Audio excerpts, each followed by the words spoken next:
for me, technology for the modern finance organization, that's how we scale. That's how we up level. That's how we deliver value back to the business. We've got to leverage technology. So many times people just do dashboards to just do dashboards, right? Whenever I created a dashboard or wherever I'm working with a client and they're like, Chris, we would love a dashboard. The first question I ask is, what action are you trying to have? What like emotion are you trying to have from this dashboard, right? Simply, you got to put the right ABCs in finance, right? Don't put the always be counting back in finance. Put the always be curious. 100%. Do you use ChatGPT? Whoa, love it, love it. I love the topic. Let's get on this one, dude. Talk about it.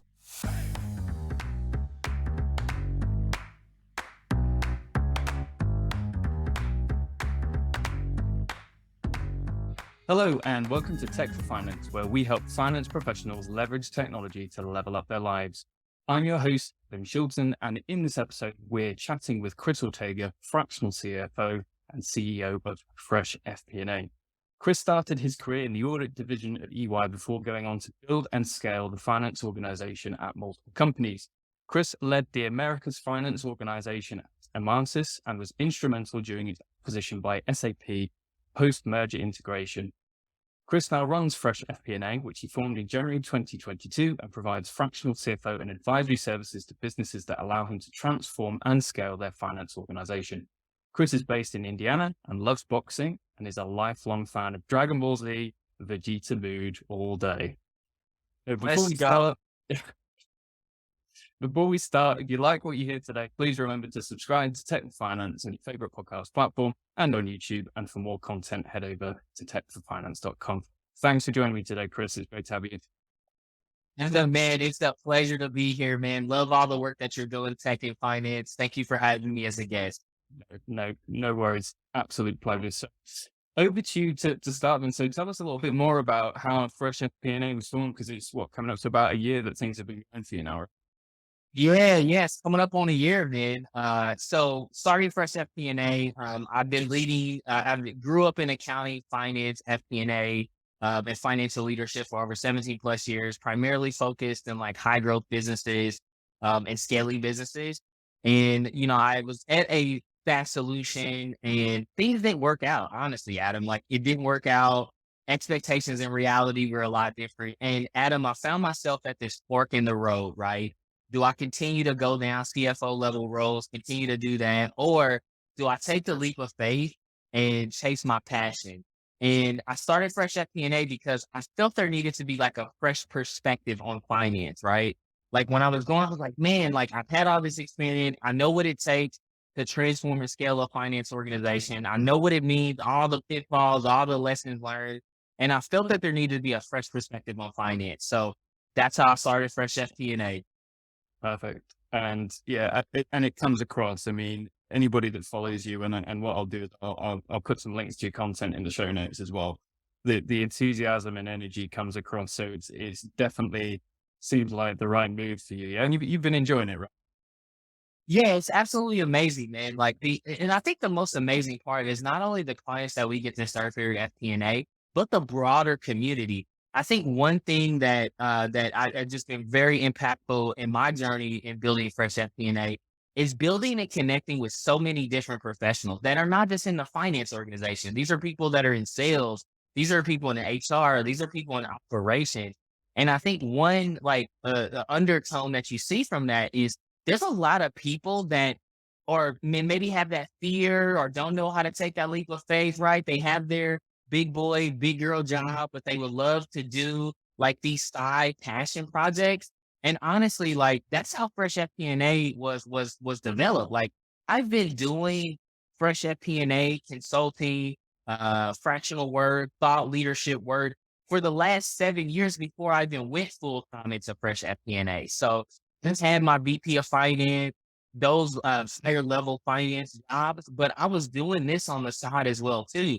So I think one thing that I just loved over the last year of building Fresh FP&A is kind of empowering and enabling people to say, look, you can still have that job where you get that consistency, you're building and growing your skills, but you can also like have these side passion projects where you're learning new skills, you're working on more passionate things that you want to focus on. So I think that's probably one of been the biggest takeaways that I've had over the last year is like how my story and how building Fresh FP&A has empowered and other people to go chase their dreams and passions as well. It's a very interesting point about building on the side, and I'm hearing more and more about this at the moment. There are more people moving into senior finance positions, and maybe not even senior finance positions, but thinking, what's next? What's a little bit more me that I can start focusing on? And Yes. what I found in conversations and from personal experience is actually a lot of people get a bit concerned, and you can speak to this. A lot of people get a bit concerned if they start a side hustle or a side project or whatever, it's going to detract and take away from their full-time job. So they're scared because either, they're worried that an employer might find out, or that, there's going to be questions asked about where they're spending their time. But I found that actually it energizes in a lot of instances. That side project is more often than not related to what you're doing full-time anyway. So in a lot of instances, they can work hand in hand. And so that stuff that you're doing for you energizes the stuff that you're doing during the day for your employer. And I don't know whether you found that. Oh yeah, most definitely. I think for me, like that is like people chasing their passion, right? And when you look at this mode of like, unfortunately, when you look at the macro environment of business right now, you see the Salesforce reduction of 10%. You see the Coinbase reduction of another 20%. You're seeing a lot of organizations that are tightening up their budgets, right? And for me, I look at it where it's like, man, imagine if you were just laid off or going through that situation. And my heart goes out to all those employees. I've been there. Like I've been in that situation. I know what that feels like. But the one thing that I've always said is like, I've had this like passion project that I can work on, right? Like it's almost like you're creating your own safety net for yourself, right? It's like you go do these things and a lot of the passion projects, like for me as an example, like it was already things that I was doing in my full-time job, right? And I told all of my managers, I said, look, this is something that's important to me. It's never going to conflict with my responsibilities. My work quality is never going to suffer. I'm going to deliver higher value because I have this opportunity to go work and share this, right? And it like supplemented it. And you're exactly right. It energized me because I get to go work on this client and help them build their organization. And it's in a completely different space, but it's also supplementing the education and the skills that I'm developing in my job.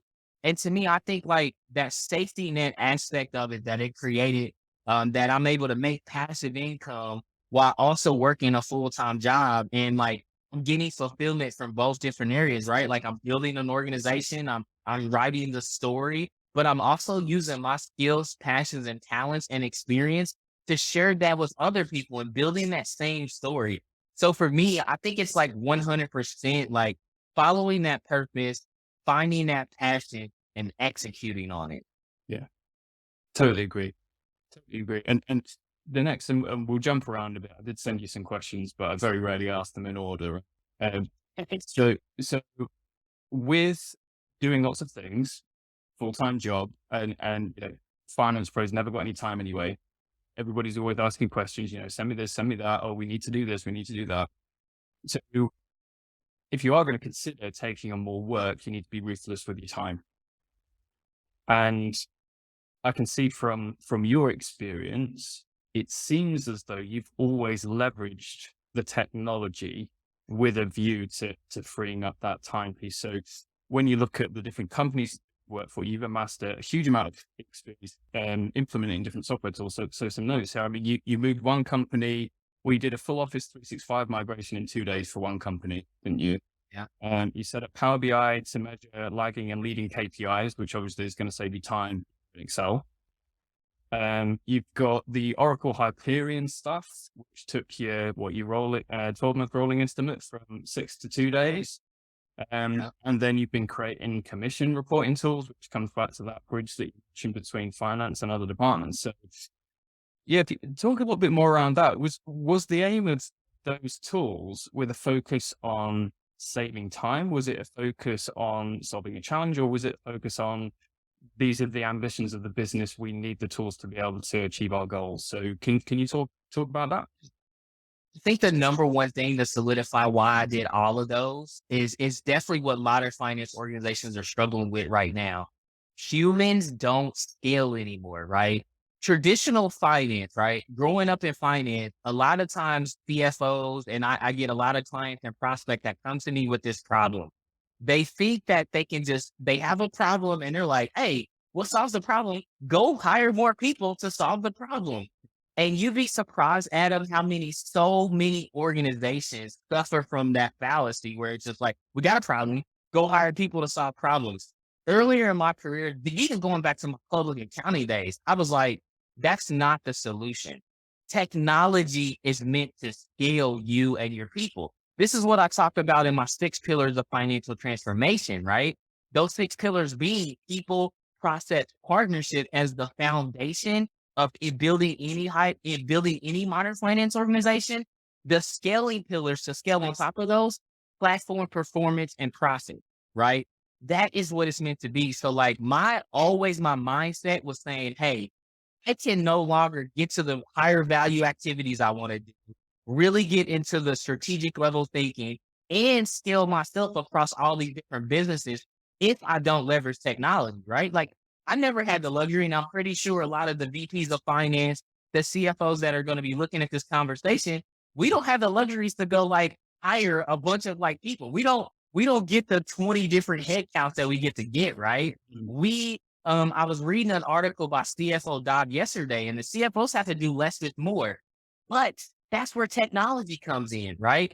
Technology can help you accelerate and put your people in those higher value activities. So for me, in all of those initiatives that you talked about, the number one thing I was thinking about was like, how can I leverage this tool and technology to scale what I'm doing to put me in the highest value, to deliver the highest value to the partners that I'm serving, and also to the fun stuff I want to do, right? Listen, nobody wants to be, if you have your all-star FP&A or your all-star VP of finance, churning and burning through Excel, updating data models, doing all this data aggregation, that's not value. That's not going to change the game, right? If they're doing that, they're already looking for a job right now. So for me, technology for the modern finance organization, that's how we scale. That's how we up level. That's how we deliver value back to the business. We've got to leverage technology. And talking about scaling there, um, and these principles apply to all sides of businesses. It's just levels of scale, right? So whether you're a startup business, looking to get funding and go to the next level, whether you're an established business looking to maintain 20-30% year-on-year growth, there's often a fork in the road, as you say, when we think, how do we scale? Because we've got the option to get more people with experience and, they can do these sorts of things standing in their head, or we've got the option to invest in technology. But at the same time, we don't necessarily know what technology is going to help us. Yeah. So when you look at, and I'll just use the example of a smaller business. Right? So let's take a scale up business, still relatively young. So we've got the foundational members. We're starting to build a finance team, maybe getting towards maybe five people. And to date, they've been getting along fine with something like a Xero or a QuickBooks, all those entry level sort of systems. Right? Now, the next option is take the example of FP&A using that planning example there, and obviously maybe Oracle Hyperion, not the best choice for a small business, right? It's Sleep. Just talking. yeah. Yeah, but there are obviously more accessible tools to smaller businesses that might tackle the forecasting or the cash flow forecasting or all that sort of thing. Using Xero is the example. You've got Xero Marketplace. Let's find an app that plugs into Xero and scale that way. And there's nothing wrong with that, right? Because investing in the right areas, you're picking and choosing, you're taking a best of breed approach and say, right, well, instead of employing somebody else to crunch the numbers in Excel, we're going to add on this solution to Zero that's going to tackle, you know, 50, 60% of the forecasting piece or the budgeting piece or whatever, so that you've then got a human that can oversee that and say, this is a so let's make that decision from it. Okay. So totally agree. That's one scenario. But the other scenario, and again, you can correct me, is maybe higher growth businesses where that approach to just picking and choosing the add-on applications isn't going to scale, because in no time you're going to end up with 6, 8, 10 different little bits of software that all talking to each other, not all completely integrated. So I'm talking a lot here. The short question is, at what point for you do you think businesses need to make that shift from sticking plasters, lots of different applications to support different functions, to, right, well, let's implement an end-to-end ERP system? And I know prior experience, you've got a bit of experience with NetSuite, but obviously in that space, you've got your SAPs, we mentioned that during the acquisition, you've got Microsoft Dynamics, you've got your Sages and all of that sort of stuff. So what markers are you looking out for that says this isn't just a budget app or an expense app? This is a shift in platform. What are the markers that you look for where you think the right time to move into an end-to-end solution would be? Yeah, and you talked about the business and the journeys, right? And this is like a lot of the experience I had. Seed, startup, scale up to enterprise, right? Throughout that entire journey, right? When you're like that seed company, a lot of seed companies are operating in the mentality that you just said, like point solution.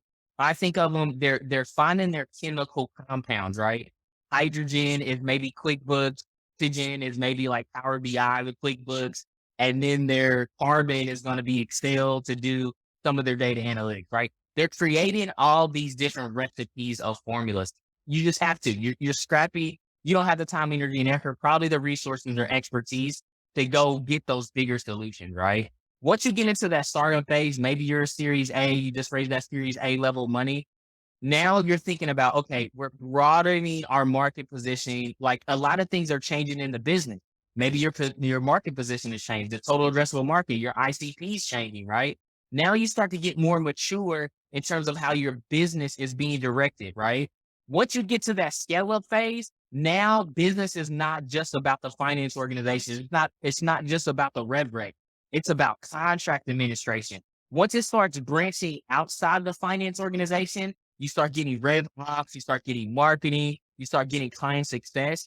Now you're thinking about how do we bring in a holistic NetSuite or an SAP or O365, right? How do we bring in this cross collaboration aspect of it? So one of the biggest tales of like, you need to branch out to find a more centralized ERP for the organization is when that decision making and that insight becomes outside the finance organization, right? Typically, it happens for high growth SaaS businesses. You start seeing that in the sales and marketing group, right? Once you start seeing velocity build up, you start seeing pipeline get increasing, you start seeing significant headcount, you start getting to more complexity around commissions, you start getting into more complexity around territory management. Once that starts branching outside the finance organization, now you start to need like, okay, how are we going to correct? How are we going to directly connect in sales, right? They start getting Salesforce, or maybe they start getting other CRM solutions. So that's one big tell sign for me. And the second thing is like always in organizations, right? A lot of times they start down that road and I see it, right? All the time. One organization I was at, they had this solution, Zoho Book. I'm not here to knock any solution. I'm not going to do that. But like, I'm like, what is this? Like this, who made it? Like who would ever decide to start their business on that? Right. And I'm not, it's just maybe a bad instance, but a lot of times like that owner, that leadership group, that seed that started the organization, they don't have that expertise, right? They're just doing a Google search and saying, hey, like what tools out there? This is where you can bring in that person that has that battery included, that's already seen that journey earlier on in that process, right? I talked about foundation earlier, right? Think of the modern finance organization as a house, right? The most important thing out of every house, irregardless of what's built on it, is that foundation. If that foundation has cracks, if it's not built with scale, it doesn't matter what you build on top of that. And then when you think about the time, energy, and effort it takes to go back and fix a foundation of a house, like it's the same thing that applies to finance organizations. So for me, those are some of the leading indicators and telltale signs where it's like, look, you need to move away from all these different point solutions because decision making is not streamlined. You're not bringing in the business to collaborate. You're not communicated effectively, and data's everywhere. Data siloed. That's when you need to bring the organization together. Thanks for that, Chris. It makes sense. So I guess just scratching a little bit further, and I said that I wouldn't stick to the script. So an interesting point that you made was about departments working closer together. And the example that you used there was a growing sales team, growing revenue operations, and the way that that data needs to flow between sales and finance. And now we don't need to pick into the systems that will allow you to do that, because again, that's it. We could have a whole new podcast on CRM systems and finance systems that talk to each other. That's not the point of the question. The point of the question is, so apart from the obvious benefits, which is we're not having to bang on the sales director's door to say, give me a forecast, what's coming up, I need to know what I'm expecting to see in the coming month, quarter, year, whatever it has to be. Taking it, if we look to the future, and you've done it, but for organizations that haven't got this integrated piece yet, when you've built organizations that have that integrated sales and finance piece, what are the KPIs that you then potentially got access to that you're going to be able to make better decisions from? Yeah. So I'll talk at a strategic level and work down. I like to think about vision, strategy, tactics, milestone metrics. So like the metric piece of it is the bottom. The most important thing that I look back over my career when I partnered primarily with sales and marketing, when you're at a high growth SaaS business, sales and marketing need to be like in lockstep with finance. That's probably that is the most critical relationship in any high growth SaaS business. Sales and marketing and finance together. The most important thing that I always looked at from a strategic perspective was my value that I'm bringing to the sales and marketing group was to connect the dots, right? So many times in the sales and marketing organization, right? Like you got leads driving opportunities will close one, going to close one business. And then the sales and marketing organization passes the baton to finance and it's no conversation, right?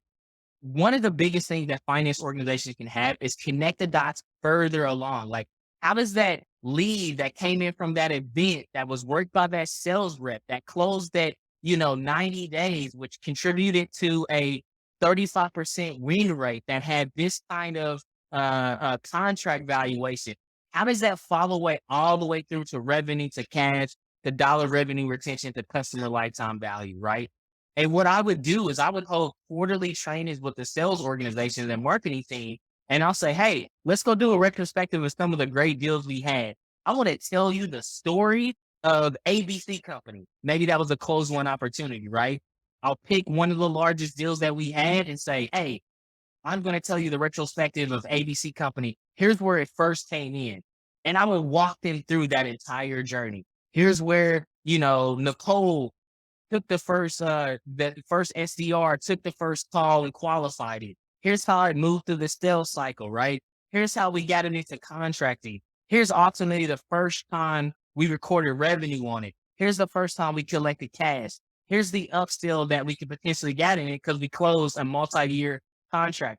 Here's the revenue retention rate impact, right? And I would just do a quick retrospective, a 30-minute conversation.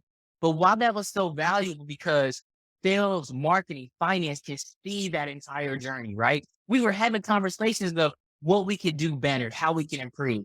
So to your metric conversation, I mentioned some of those earlier on. First off, one of the biggest questions for the marketing organization is ROI around marketing, right? Like when you go invest $50,000 into a marketing event, how are you qualifying that turned into lease opportunities, right? One thing that I would do with always doing our SDR organization is we would have incentives around. We would say, look, we're going to this big event in Chicago. Here's how we're going to qualify the leads. Here's how we're going to see how those leads perform. And oh, by the way, here's the historical metric on how we did last year, right? All about velocity. Then once it gets into the sales conversation, sales throughput, right? How are they moving through the stages? Flippage is another one, right? How many of these opportunities are moving through stages, but they get delayed on quarter to quarter? Because that has an in-year revenue impact. The other piece of it is a lot of cohort analysis on new business, right? Like what territories are hot? How are they performing? And then once it got into the finance organization, the KPIs that we would look at, customer lifetime value was huge. Net dollar retention rate is a huge one to look at. The other one that we would look at is like CAC, obviously, where CAC is a huge important one on the new business acquisition side. And a metric that I like to compare against was like CAC compared to CAC value, right? I know some people look at that CAC ratio, but I always like the revenue impact of CAC is like revenue is always going to have a tail in a SaaS business. So that's not really a valuable metric. How are we turning over our CAC to the amount of cash that we're getting, right? That was always like a unique metric that I always looked at with our sales and marketing organization because that is measuring ROI, right? Like, here's how much we're spending. How much in year cash are we getting from this marketing spend from our customers, right? So to me, that's kind of like that vision and that strategy with the sales organization, all the way down to some of those metrics that we would look at. But the key takeaway that everybody should take away from that conversation, that partnership with sales, not about like go fill out this Excel to update your territory. Connect the dots, help them see the value of what they're doing, what's in it for sales with them. You should be able to communicate that to the sales organization, the finance organization to know what Wisdom is for the sales and marketing groups. Oh, that's fair. And for those of our listeners that aren't familiar with CAP, can you just break that down a little bit? Yeah, so CAC is customer acquisition cost. Think of it as the cost that you pay to acquire your new customer. A lot of times people look at it, and CAC can be looked at a lot of different ways. I've measured it where you just take your total sales and marketing expense divided by the number of new deals that you receive. So, for example, if your CAC is $50,000 in a month, right? That's the total of your sales and marketing expenses, all inclusive. That salary, that software spend, everything that hits that department, sales and marketing, all of those costs. And maybe in that month you close two new deals, take that $50,000, divide that by two. Now you get the CAC of $25,000 on that new customers. I've also seen it another way where people break out CAC based on like, here's how much of CAC is related to our personnel spend. Here's how much of CAC is related to OpEx, right? Because there's different pieces. You can play with your CAC to say, all right, maybe if we lower down some of the OpEx side, right? Maybe we make better investments in software. Maybe we consolidate some tools. Maybe, we reduce our travel and marketing. That's going to actually reduce your CAC while not actually impacting the people. So there's many different flavors of it. I think at the highest level, you can just take the total sales and marketing, but I've also looked at it from a people perspective and also an overall operational expense perspective. And then the cool thing is you can break that by territories, like how does CAC look between territories? Another cool, unique way of building that collaboration is looking at CAC between different cohorts of clients that you have. Your CAC for maybe a small, medium-sized business is going to be different because your sales organization is structured that way. Maybe you have a sales organization that's enterprise, mid-business, small business. Now you can start looking at CAC between those different levels. That to me could be, I nerd out so much on customer acquisition costs because I think it's probably one of the most important metric, if not the most important metric in a high growth SaaS business. No, I think that's fair.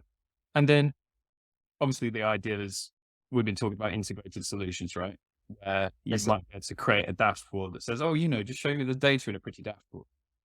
But I suppose for companies that don't have that advantage, you can still get some of that data out, even with like a basic CRM system and a basic finance system, right? I mean, we touched on Power BI earlier. You can connect Power BI to lots of different data sources, so that could be, I guess, a short-term bridge to start surfacing some of this insight. I mean, of course, you still use Excel, right?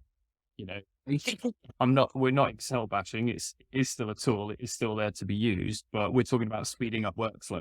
And often, getting stuck in Excel isn't a way to speed up workflow. So Do you think, obviously it's not to quite the extent of a totally integrated solution, but do you think a business intelligence tool could go some of the way to amalgamating some of that data? 100%. But think like broader perspective of not even tools, right? Like, like so many times people just do dashboards to just do dashboards, right? Whenever I created a dashboard or wherever I'm working with a client and they're like, Chris, we would love a dashboard. The first question I ask is, what action are you trying to have? What like emotion are you trying to have from this dashboard, right? Because a lot of times people produce dashboards and it says, okay, we had a budget of 12 widget and actual say we did 10 widget. Okay, like what but like what does that do, right? So don't create dashboards for the sake of reporting information. Create dashboards to drive actionable, like you want to drive emotion from somebody. I create my dashboards in whatever tool that I'm using, whether that's Power BI, Tableau, Click, Board, ThoughtSpot, you name the tool, right? I want that person receiving that information that it draws some action from them. They look at this and they're like, I need to either I need to either press on the gas, I need to slow down the gas, or I need to go get gas, right? Like you want to have that emotion to be able to do something with it. And I think a lot of times, man, dashboards are just people just create them and it's like you got 80 of these different dashboards that people are looking at, and it's not really telling you anything. The reason why it's not drawing emotion. And to me, this is a core skill set for the finance organization, right? How do you help drive the business where you're like in that driver's seat of writing and say, hey, here's the kind of emotion that I want to give into the business that it drives action. And here's how like sales can look at a dashboard and say, hey, like our leads are down and it's like red lights going, right? Because it's a fuel gauge. Like we're running out of gas. We don't have enough leads. If we don't have this enough amount of pipeline, we can't have this amount of close opportunity. Like we got problem. Like, how could I go, hey, I need to go check in on this one. Like, we need to do something about that. Like, dashboards should not be about, oh, that's cool. It should be about you wanting to do something. Yeah. And it ties to telling the story, doesn't it? And again, Oh, we could have a completely separate podcast on data storytelling as well. I'm sure we could, but you're dead right. That there needs to be an objective that isn't just pretty dashboard. Being transparent with me, I use HubSpot, and really love HubSpot, and question over to, I mean, whether it's the perfect fit for a SaaS business when you start getting into contracts and you'd never use it for financials, obviously, but yeah. anyway, that's an aside, but we've been doing quite a lot of work with some of those metrics that you've been mentioning recently. So cost of customer acquisition, and then lead attribution and that sort of stuff. And Huge, huge. when you've got the MD of a company looking at these dashboards and saying, I'm none the wiser, that's a big red flag to say, are we either focusing on the wrong data or is it not formatted in a way that tells that story? Yeah. So, and the thing that I find interesting is things get a lot more interesting when you add the time element into reporting. Because when you look at C-suite, as you're CEO in business, work as a fractional for lots of other businesses, a lot of people kind of see a world of two dimensions, which is, data, dashboard, this is the number, this is how it displays. C-suite people that forecast and people looking strategically don't just want to see what's going on now. It needs to be, right, well, how does that compare to what happened last month and last year? And what's that going to mean for moving into next month, the next year? So you add in that third dimension, which is back and forth, I guess.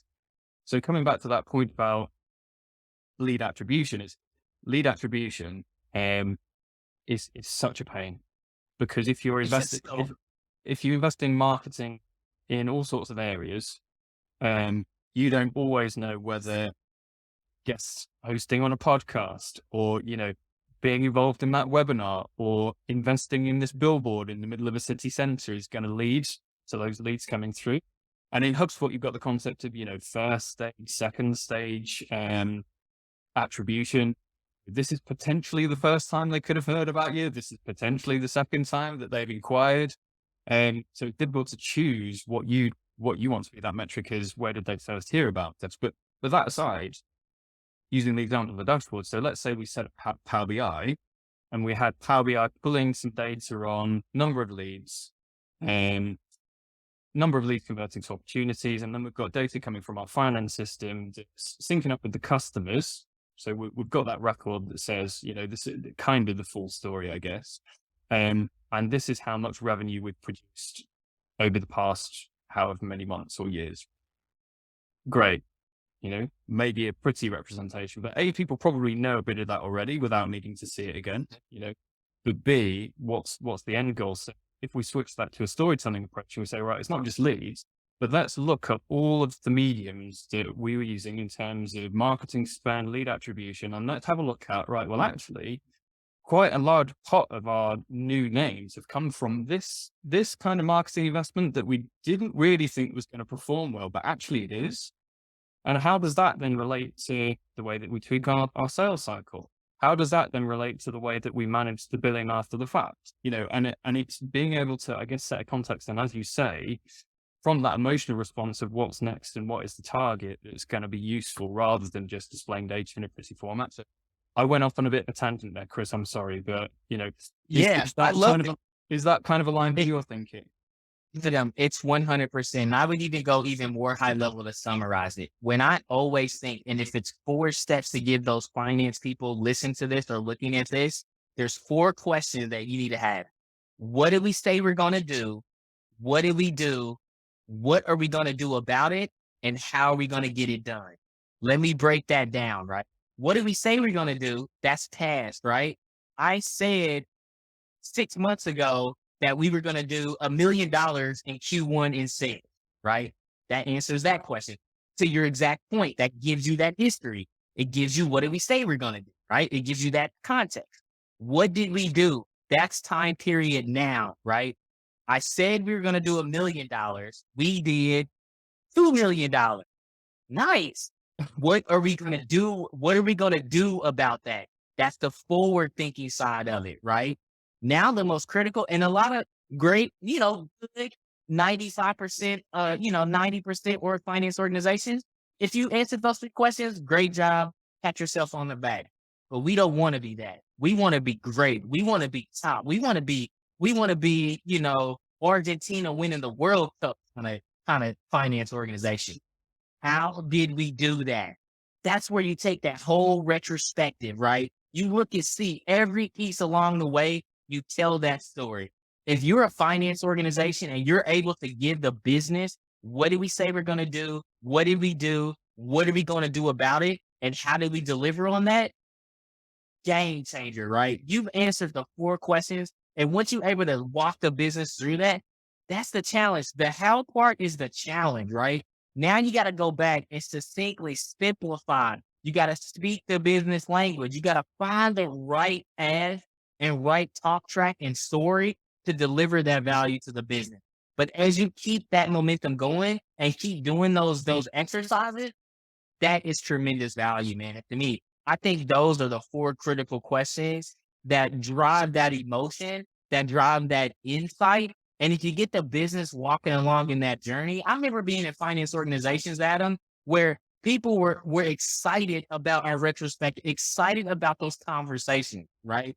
I'm gonna nerd out right now and say I made ASC 606 exciting for our sales organization. Like they were looking forward to that meeting to say, this is gonna walk us through the new revenue recognition and what it means for us. That's really how you bring that, man. Those 4 questions, game changers. Yeah. And you could, it's kind of part covered in the questions that you mentioned there, but another question could be, how do we continue making this better? So it speaks to that continuous improvement piece. Again, I don't want to do this to death, but we take that scenario that we talked about, looking from, acquisition through to revenue. How could we get money in the bank quicker next time? Mhm. and it leads to some of those KPIs that you mentioned earlier. Is there any lag? How do we stop that lag? You know, is there a delay from the point of sales handover to delivery to the point where there's always a week's worth of delay in getting invoices out? You see what I mean? So you've got that iterative process that says we've got our four questions. Now we're really amazing. What's the next step? And then you're into that scientific message, which is continuous improvement of time. So fabulous. I think you're right. Yeah, just that specific piece that you get to it, because one other thing that I would give those finance leaders and even CFOs to be thinking about, go find those quarterly business hypotheses that you want to go test. One of the things I always did, and one of the things empower our clients at Fresh FP&A to do, go pick 2 to 3 projects that you want to test hypothesis on. Most of them is, are we really getting the efficiency in our contracts that we need out of the sales organization, right? I'm partnering with a client right now to say, hey, look, did you know that if you were able to increase more knowledge upstream of your contract management process, if you were able to make that more streamlined, both for yourself and the client, you could probably get more contracts sold, more contracts efficient. You have a better customer handoff once they get into implementation. And oh, by the way, everybody knows the contract they're trying to sell that's most advantageous to the business. This was an organization, Adam, that was they were monthly contract, daily contract. It was all over the place, right? And I said, go test a hypothesis of you doing that, not just the finance organization getting the contract, go communicate that knowledge upstream. So I think taking the scientific method even a step further, diving deeper into that, go find 1 to 3 business hypothesis that you want to test that either increase revenue, reduce costs, build better efficiency, or build better value in the finance organization. That be the criteria. Go find those things, test. Now you're getting in the business, and now you're not just reporting the numbers. You're like, I'm gonna go test this hypothesis to see if it's right, wrong, or indifferent. Highly recommend to do those. And the people side of what makes that fun, you created almost like these special ops projects that you got your finance team working on. Tying back to the conversation we had earlier, you can create those passion projects inside the organization. Those can be those passion projects. The best way to do that is one question. Go ask your team, what could we be doing better to help support our business? Go listen to the business, listen to their pain, listen to their risks that they had, the challenges. You can get a lot of those business hypotheses testing and listening from those conversations. And now you got those passionate projects that your team is working on, that you're excited about. And the ultimate result, you're building the value that the finance organization is giving to the business, man. And I completely agree. And it comes down to asking questions, doesn't it? Not just of the data, not just of the process, but it's of your team as well. What fires you up? What do you want to be working on that you're not working on at the moment? And I'll be very open, and I did post about it on LinkedIn the back end of last year. But I lost a guy recently, quite disappointed. Things happen, right? And see the grass being green. Sometimes it is, sometimes it isn't. But that's by their decision. But I went through quite a rigorous process of essentially trying to create a new role for them. So you're obviously unhappy doing what you're doing at the moment. How do we re-engineer your role so that you stay with us, because we still think you've got the skill set, we still really want to keep you as part of the team. And it was more money at the end of the day, but we won't go into that. But the point there is, in having that open conversation that said, be honest, what don't you like? What do you like? What you're not spending time on? What are you spending time on? Maybe if I'd done that 6 months earlier, the situation would have been completely different, because we found out going through those questions, we actually mapped his job role. And we said, these are all your responsibilities. This is, I suppose, the entire remit of your department. You work in this area, but if we look at the entire department, what areas do you think, fires you up? And it turned out a lot of the areas that did fire him up and actually interested him were outside his area of responsibility. So if I'd had that conversation and said, what do you want to be doing more of, then we could have potentially re-engineered his role earlier. Now, sometimes it doesn't work out, as I say, it is what it is, but we live and we learn, right? But you're absolutely Right. right. Even if you're not threatened by potential employee loss, which everybody is, unfortunately, Yeah. retention is still an issue. Everybody, all throughout 2022, I'm sure we'll be speaking about it in 2023. With the advent of hybrid, remote working, all of that sort of stuff, people just flying all over the place. Um, Definitely. yeah, and so that was an interesting point. But yeah, whilst you've got them, have those key questions, those key conversations with the team to tease out what's most important to them, you know. And if you find that I don't want to be spending my entire day stuck in a spreadsheet, find the technology to free up the time so that they can work on their passion projects, you know. I think, yeah, Adam, man, you touched on a great topic, and I'm so glad you talked about this. And simply, you got to put the right ABCs in finance, right? Don't put the always be counting back in finance. Put the always be curious, and that's first the leadership down, right? One of the things I love about working with clients and all of my years in building high growth SaaS businesses was I was the curious person, man. Like I would walk in and say, man, why did we only collect that amount of money? Could we done something better, right? Why is the catalyst? There's been $1 trillion industries, Adam, created off of people being curious, right? Like being curious about something. Look at Chat GPT, right?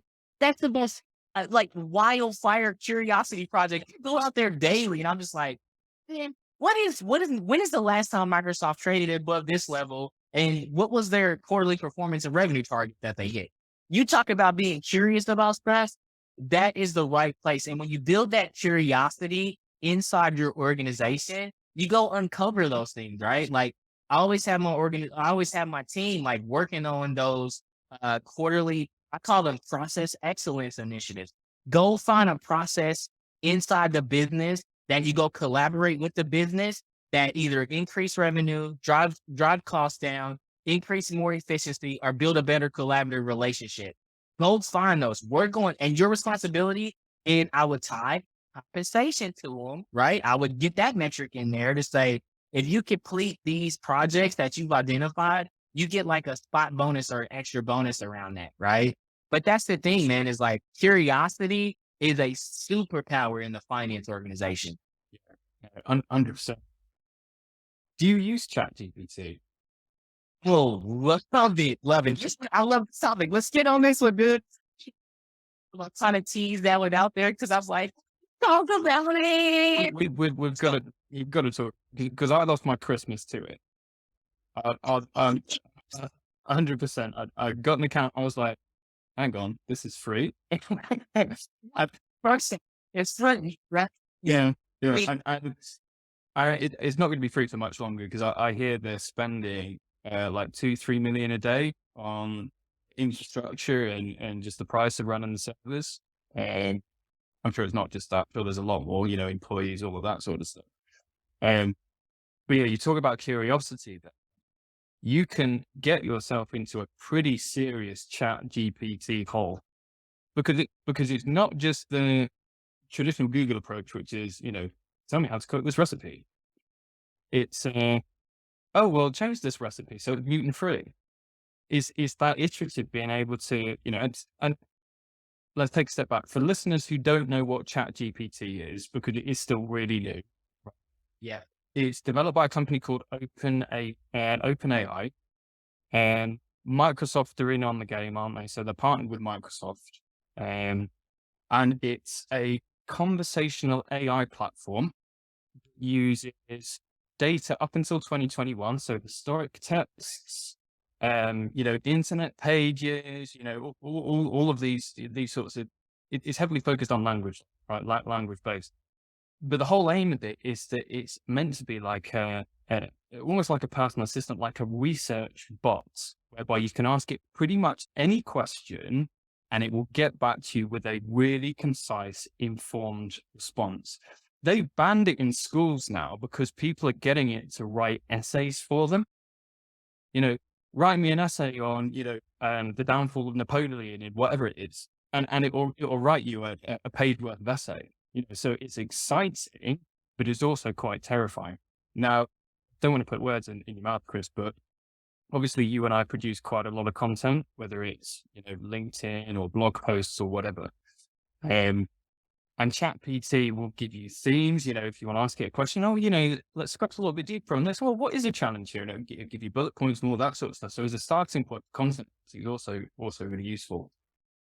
But the concern is people are just going to abuse it and just basically copy content from ChatGPT and use it to bolster their web presence and SEO. So I hear there may be watermarks that they're building into it for Google to essentially squash content that's created. Anyway, I'm going off on a bit around here. Summary is, it's amazing. You should use it, right? Yes. And Yes. also Google is seeing it as a massive threat because I'm already using ChatGPT over Google because I don't have to surf through 10 web pages to get what I want. I just ask the question and it's all there ready to go. I don't know what your experience is with it. How are you using it at the moment? Yeah, I mean, I've used it on a lot of different places and platforms, but the thing I love about it is we are getting to the place in technology where whether you're in finance, whether you're in marketing, irregardless of whatever functional area you're in, or irregardless of whatever you're doing in life, right? This is a great A/B test, right? The gold standard of any testing, this comes from my pharma space, right? Like A/B and blind testing to be able to do it. Like you can go out there, and a lot of times I go through and I just think on things, and I'm like, well, what is this?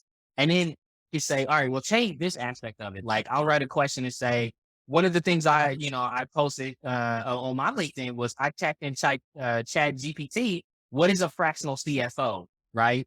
And it gave me like a response, and it was like, you can tell that even Chat GPT was like, I don't know if this is the right thing. Something was like it was like mixing in like a regular CFO, then it was going like finance in there.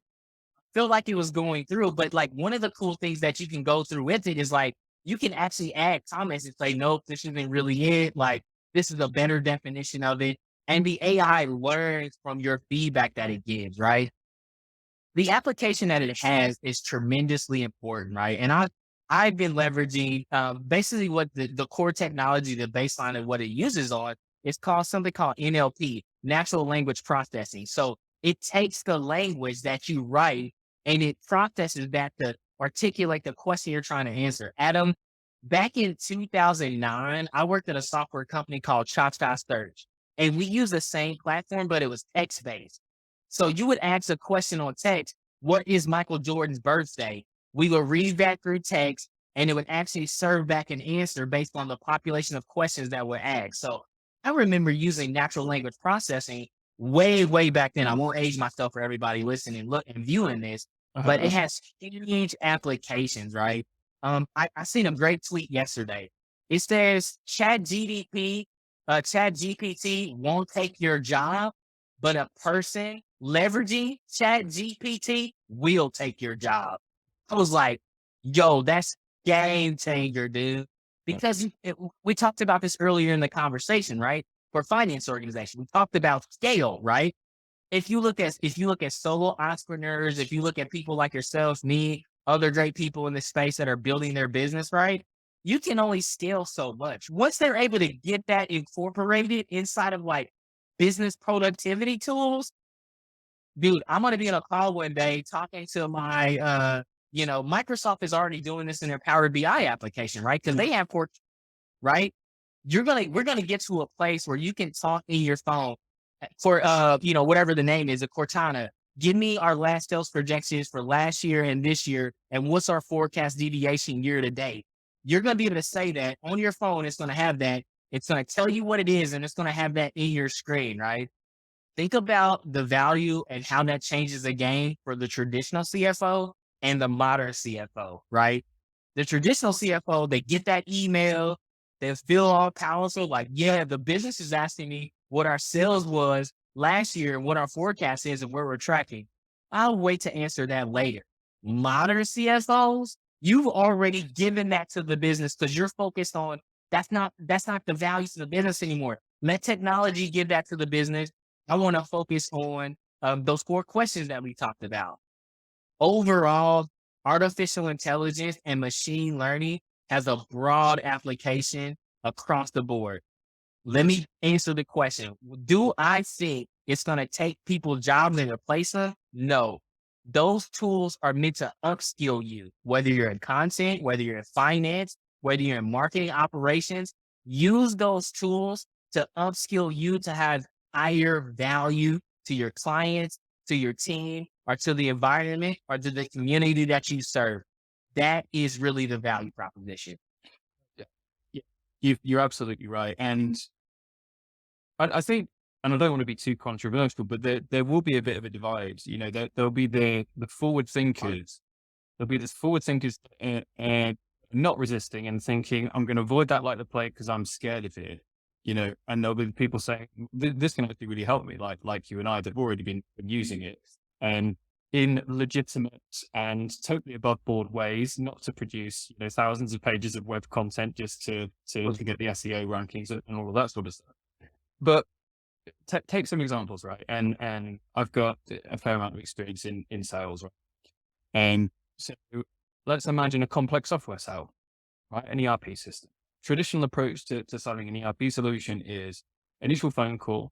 And then back in the day when everybody's still on the road, I'm sometimes still on the road, but you'd have a face-to-face meeting with the organization. And you'd have your toolkit of questions, which was, tell me a little bit more about what's going on in your industry. Oh, how are you doing this? I've got a bit of experience here, but how's that changed?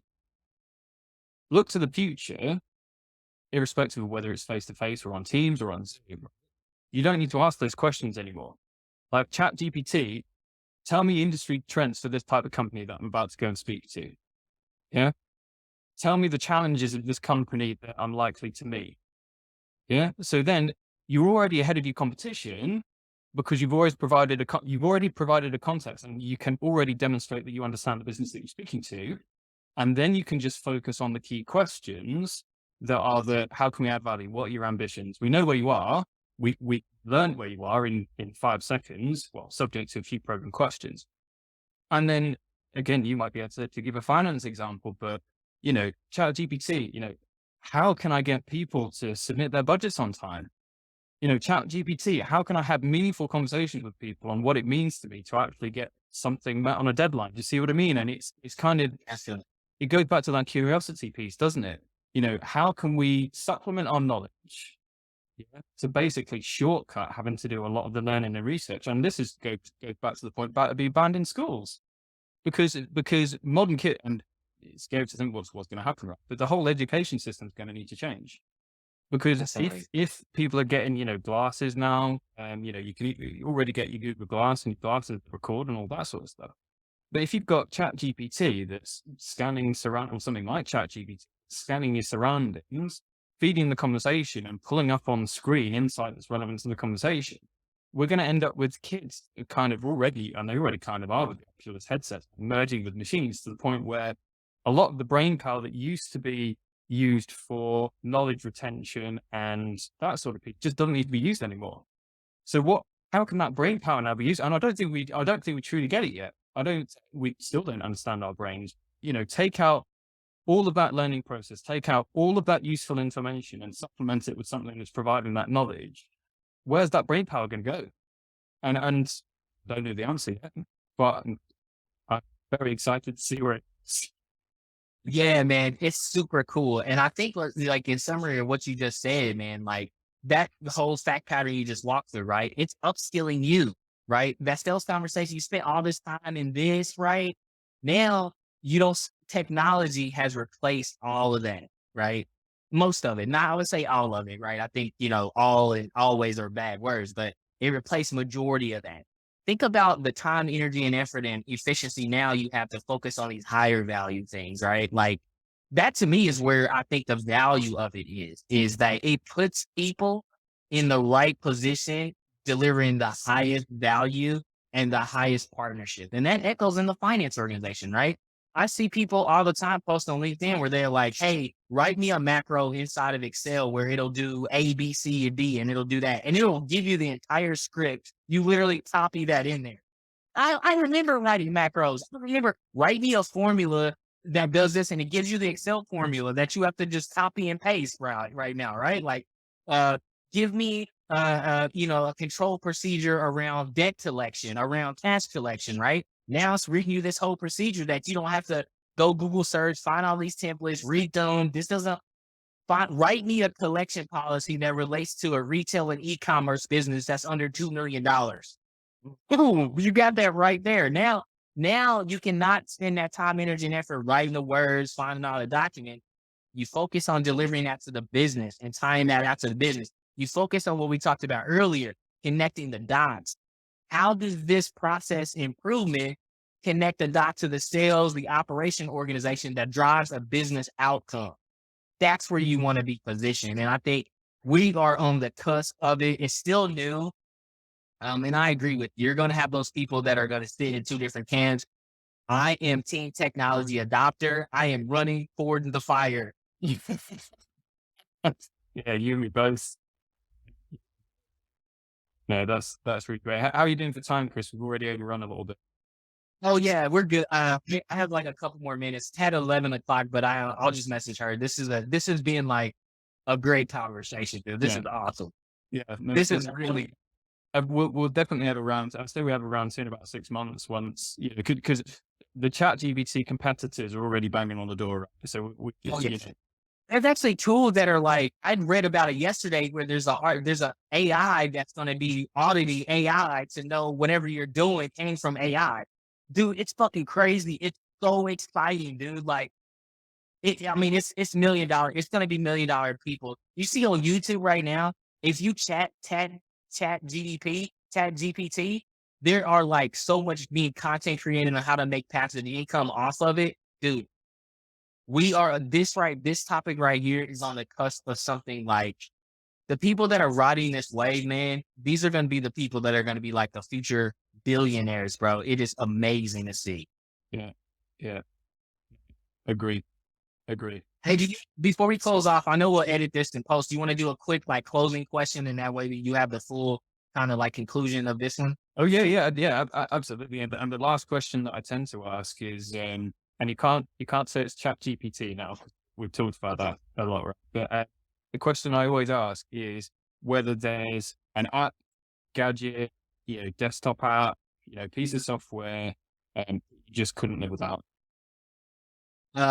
In running my business, and one thing I've learned and been super passionate about that I've just like taken to and dive deep into Canva.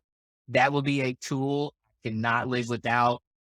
It may sound weird to be a fractional CFO or running a fractional CFO business and not have to be like an accounting software, but number one tool for any fractional CFO, building your business, building your brand, building content, Canva, without a doubt.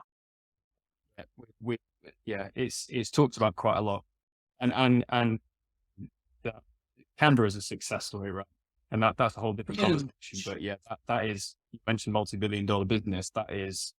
That's one of those, isn't it? But I can vouch for Canva, and even if it's just adding a bit of fa-ba-boom to your presentations, even if it's not like a side hustle or something like that, you can use it very quickly to gloss stuff up and give that professional finish, don't you? So yes, I agree. Good shout out. Yeah, Canva's a good one. Nice. Great, Chris. It's been amazing. Really loved having a chat. And so yeah, we'll write up the show notes, share them online, and we'll go from there. But yeah, definitely around in the waiting. I think see what happens in 6 to 12 months, and we can revisit. Awesome. Definitely, Adam. Thank you so much for your time, man. Really appreciate the questions. For all those listening and looking at this, if you want to follow me, I'm all over LinkedIn. Just look up Chris Ortega. If you want to learn more about Fresh FP&A and how we can help build, scale your finance organization, check us out at www.freshfpa.com. And lastly, make sure to follow us on all of our social, Fresh FPA on all the socials. Adam, thank you so much for your time, man. Always, Chris, pleasure to have you.